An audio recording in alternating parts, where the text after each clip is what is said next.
Albatross mistakes. Okay, so it's not an albatross, it's a penguin, but you get the idea. Albatross around your neck is a really popular expression, talked about it in Supersize Your Business today. Sharon Horne-Ellstrom here, what's she up to now? Documenting the journey as I transition from the brick and mortar corporate world of business to the online world of business.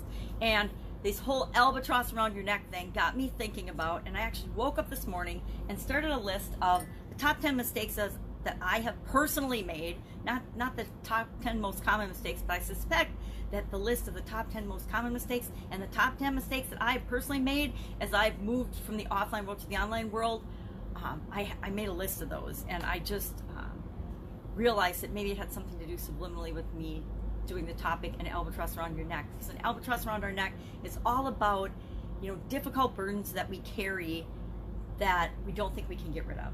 When we've done the wrong thing and we beat ourselves up about it, that can become an albatross around our neck. It can cause all kinds of challenges in our lives, especially in our businesses, but in our lives as well, up to and including death. I can vouch for that one. So I was thinking about those mistakes, and I'm thinking I will actually do, as part of the live challenge workshop, I will do a bonus day on the 10 biggest mistakes as you go from and transition from the offline world to the online world, and how to, you know, maybe, and I'll do it inside the program, how to avoid them, how to make sure that you're not making those mistakes. It's really easy to talk about all the mistakes that we make, but the trick is, how do you help other people make sure they don't make those same mistakes? And actually, it's easier than you think. I so wish that I had read and done more research when I went online, when I decided I was going to do some online things instead of offline things. I wish I had actually done more homework and looked into what are all the mistakes, what are the pitfalls, and made sure that I got myself prepared to not fall into those holes, because I like to think I'm so different than everybody else, but the truth is I fell into pretty much every predictable hole that anybody going online can possibly fall into, right? I compared myself to others. I didn't focus on one thing. You know, that's why I'm on day 766 of documenting my journey as I transition from the offline to the online world. My original thought was that I wanted to duplicate the success I've had offline in the offline world, doing it online. And I mistakenly thought that it would happen really, really quickly, right? I've had a lot of success offline, and I thought, well, I'll just come online and I'll duplicate that success. Not being cognizant of or paying enough attention to what the differences were in this industry and in the way the online world works. Now, there's a lot of mistakes I didn't make. There's a lot of stuff that people do online that I would never, ever do, thank goodness, because I don't like them. I think we tend to be attracted to things that we like, and we repel things that we don't like. And so there's a lot of mistakes I could have made. I'm sure there's tens of thousands of mistakes you can make whenever you go after something new. But I definitely fell into some great big potholes. And that, guess what? That's my journey. That was the things that I needed to learn. And part of what I needed to learn was, before you jump into something, and you aren't good at jumping into things, maybe do a little bit more research and a little bit more homework. And so I tend to do that now. I don't tend to do that now. I absolutely positively do that now. I go less on 100% my gut instinct. Now, I do not ignore my intuition and my gut instinct, because every time I've done that in the past, that's turned out really, really, really, really bad as well. So it's a balancing of both.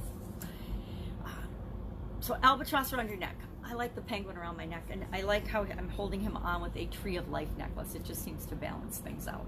So working on Supersize Your Business, always plugging away, adding value and adding content to my Supersize Your Business focus and those folks. But working on, and I started yesterday, I did the first of a 20 countdown to the live challenge workshop, which is launching on March 23rd. It's going to be a 10-day challenge, 5 days pure content, sharing with people how you can exactly use the challenge strategy and create challenges of your own to bring as many people, or to get whatever result you want. But most business owners want more people coming into their business, into the world, and not just any people. They want the people that they love to serve to come into their world. So we're going to walk through, and by day 5 of that challenge, you will have your entire challenge mapped out and ready to launch the following Monday if you want. You could actually launch the following Monday. Recommend you don't do that because I think you should give it a little bit of time to promote it and let people know you're going to do a challenge. But if you've already got an audience and a group of people, by Monday you could totally launch your challenge. So I've just done freaking so many of my, I get reminded every once in a while I'll have to look something up and I'll see 4 or 5 or 6 different challenges that I had totally forgot that I'd even done. I have done hundreds of challenges, actually tens of thousands of challenges in my lifetime, and helped tens of thousands of people to overcome their challenges and face challenges as well. So that's why I'm so passionate about figuring this out. Challenges create change. Challenges are what cause us to change. Without challenges, without any pain, Tony Robbins always talks about pain. Without any pain, we would not change. We wouldn't change anything. If we're in a perfectly happy, content situation, we just keep going with the status quo. We do not make any changes in our life. So if everything's perfect in your life, don't join the live challenge workshop. If you want more or something, anything in your life, any result in a very, very quick time. I say in days, not years, because with challenges, you can accomplish in days, literally in days, what it takes other people years to do and accomplish. And I've proven that time and time again on myself and with other people as well. They always are amazed at what they can actually do. I think we tend to overestimate what we can do in a very short time, but we underestimate what we can do in a longer term. I think Tony Robbins said that too. I think, we all set these lofty goals. We're like, I'm going to make $1 million this year. And then our egos will talk us out of even going for it because we won't believe that it's true for us. And maybe it's $1 billion for you, whatever the number is for you. It's different for each of us. Or we set a goal that, we're going to get a new car by Friday, right? Today's Wednesday, by the way. We're going to get a new car by Friday. Well, maybe you are, but maybe not, right? And it's not about being unrealistic or realistic. It's about what we believe. So working on that. So the Live Thrive Challenge, working on that. Today I'll be countdown day 19 leading up to that challenge. Live Challenge Workshop. I keep calling it the Live Thrive Challenge because I've done a Live Thrive Challenge before. Actually, I've done several of those. I've got a pop-up page called Thrive Challenge, and that's where I'll be doing the Live Challenge Workshop. If you're interested, hit facebook.com/group/Thrive Challenge and join the group. Join the group now because I'll be putting content in there all along between now and the launch of the challenge that you can use to start thinking about and working on your own challenge. The challenges are the goal that you want to achieve in 5 days. Working on that. One funnel away, week 3, day, what is it today? Wednesday, day 3. And this is Build Your Funnel Week. If you have no idea what I'm talking about, it doesn't matter. So it's all about building out the funnels. We're taking all the pieces that you've created in the first 2 weeks and putting those components into the actual sales message, website, funnel, whatever you want to call it, page that we're creating. I am not doing anyone else's challenge right now, but I did win a consultation with Michelle Virag for participating in her challenge, which I have to highly recommend. I loved it. It was different than what other people are doing with their challenges. She had a spy theme, and she had hidden clues and ways to earn points to win prizes and things, and I think that was a really fun and creative way of doing it. Now, I will let you in on a little secret. I am doing a scavenger hunt as part of the Live Challenge Workshop, and there will be 10 clues, and you get the clues, and then you take the first letter of each clue and you plug them in to spell a word, and then if by April 1st at midnight everybody who enters the correct word, I'll do a drawing, and that the person that I draw from all the correct answers will win a $25,000 value prize. So it's kind of a fun big deal scavenger hunt, right? What else have I got going on? My amazing little granddaughter's coming back today. She's been on vacation with her parents for a week, and so I have had a very relaxing and quiet past week. So that's about to end with a blast, I'm sure. Probably any minute now, so I should stop rambling. If I can help you in any way, hit me up in the comments below. If you want to be a part of the challenge, just ask in the comments below.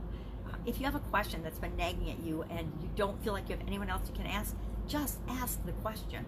I might not know the answer. I probably won't, depending on what it is, but I will hook you up with a person that can help you, or help you with the next step and move you in the right direction so that you don't feel stuck. One of the biggest frustrations in my past life has been feeling stuck. And I know when I was transitioning from the offline to the online world, I let myself be stuck for like a couple weeks at a time. In the offline world, I'd let myself be stuck for months and years. In the online world, everything's faster, I think. And so I would get to the frustration threshold that I could tolerate at about the 2-week mark, and then that's when I would finally ask for help. And I was in a timed program when I discovered this about myself, that I didn't ever want to ask for help. Like everyone else on the planet knew, but I didn't know this about myself. So I would hit about the 2-week threshold and I'd be like, this is not okay. I need to ask the question. And as soon as I asked the question, as soon as I would type the question in a box asking someone, even and hit send, even before anyone could respond, the answer would appear. I would have the answer. And that happened a handful of times before I realized, oh my God, all I need to do is ask, and then maybe it'll take a little while, but it's going to be a lot faster than if I stress and struggle trying to figure it out myself, right? That is actually one of the biggest mistakes I make, is to not ask for help. Just ask my family, they'll tell you. And to underestimate the challenges that I personally face, that I overcome on a daily basis. I totally underestimate that. And that's okay, because that's my perspective and my way of dealing with and learning from challenges, right? We all have our own patterns that we run. And for some reason, I'm fascinated with patterns lately. And I'm really trying hard to see my own patterns. It's really interesting. We can see other people's patterns very clearly, very easily. We're like, all right, you always date the same type person, and then you get your heart broken and you wonder why your heart is broken. Or you always eat too much sugar and then you feel terrible the next day, but you do it again. Or you always drink too much and then you get a hangover, and then you beat yourself up, and then you don't drink for a long time, then you do it again. We all have these patterns that we run. We have patterns that help us do everything. And sometimes patterns are really, really good, right? We have patterns of getting up in the morning routines. We have patterns that support our life. We have patterns that don't support our life. It's kind of good and bad habits, right? And the more we understand and see our patterns, we can say, yep, that pattern works for me. I love it. Or, yeah, that pattern, that letting this person trigger me in a negative way, the ex-husband can still trigger me in a negative way. Letting him trigger me causes me to run this pattern. And this pattern doesn't make me feel good when I overreact or get grumpy or use the wrong tone of voice. So what am I going to do to get rid of that pattern and then substitute it with a pattern that I want, a positive pattern? I like to call it positive pattern introduction and replacement patterns, because we can't just let something go and then leave a void. Something will fill that void. And if we don't fill it with something we want, it'll fill up with the same thing that we just let go of. That's why when we think that we've let go of a past experience or a past relationship or a past thing, something will pop up and trigger it, and we're right back where we were, 25 years ago when somebody rejected us, or when we didn't get that job, or whatever the situation was. So that's it. Have an absolutely fantastic day. And again, if I can help you in any way, just hit me up in the comments below. Otherwise, I will be with you tomorrow. Bye.